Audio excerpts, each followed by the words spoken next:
প্রতিবেশী ভাবির কাছে পটল ভাজির গল্প শুনতে শুনতে আমি এতই পটলের প্রতি আগ্রহী উঠেছি বলার বাইরে। পটল ভাজি নাকি অনেক মজা গরম ভাতের সাথে। দেখা যাক আজকে সেই মজাটা আমিও একটু উপভোগ করি ওনার সাথে সাথে। এই তো চলে আসলাম কিছু পটল নিয়ে, প্রায় আধা কেজির মতন পটল নিয়েছি, কারণ আমাদের ঘরে সদস্য হচ্ছে 10 জন আর ওনার ঘরে হচ্ছে মাত্র 2 জন।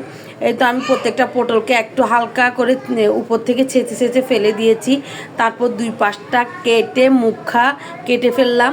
এবার মাঝখানের বিচিগুলো সব ফেলে দিচ্ছি, কারণ হচ্ছে মাঝখানের বিচিগুলো কেউ খাবে না। আমার বাচ্চার বাবাও পছন্দ করে না, আমিও পছন্দ, আমার বড় মেয়েও পছন্দ, কিন্তু ছোটো মেয়ে ভীষণ পছন্দ করে। এবার দেখেন এই বিচি আর পটলটাকে আমি আলাদা করে নিলাম। তারপর এটার মাঝখানে আমি অন্য একটা জিনিস দিয়ে দিচ্ছি, সেটার কথা নাই বললাম, সেটা আপনারা ভিডিওতে দেখে নিন। তারপর এগুলো এক এক করে প্রত্যেকটার মধ্যে এভাবে আমি ঠেসে ঠেসে ঢুকিয়ে নিচ্ছি, যাতে করে পটলটা পাঞ্চে না লাগে, খেতে ভালো লাগে। এটার মশলাটা যেন পটলের মাঝে যায়।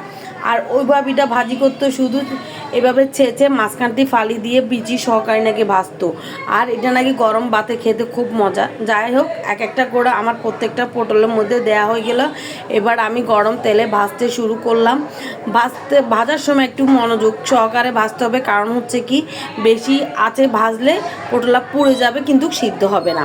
আর ভিতরের পুরটাও পটলের মধ্যে একদম ভালোভাবে মিশবে না, আলাদা হয়ে থাকবে।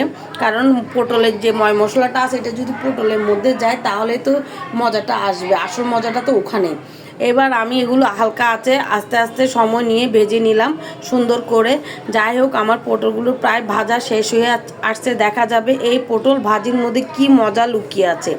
এবার আমি গরম ভাত নিয়ে নিলাম, সাথে নিয়ে নিচে একটা পটলটা ছিঁড়তে পারলাম না, অতিরিক্ত গরম। আজকের মতন ভিডিওটা এখানে।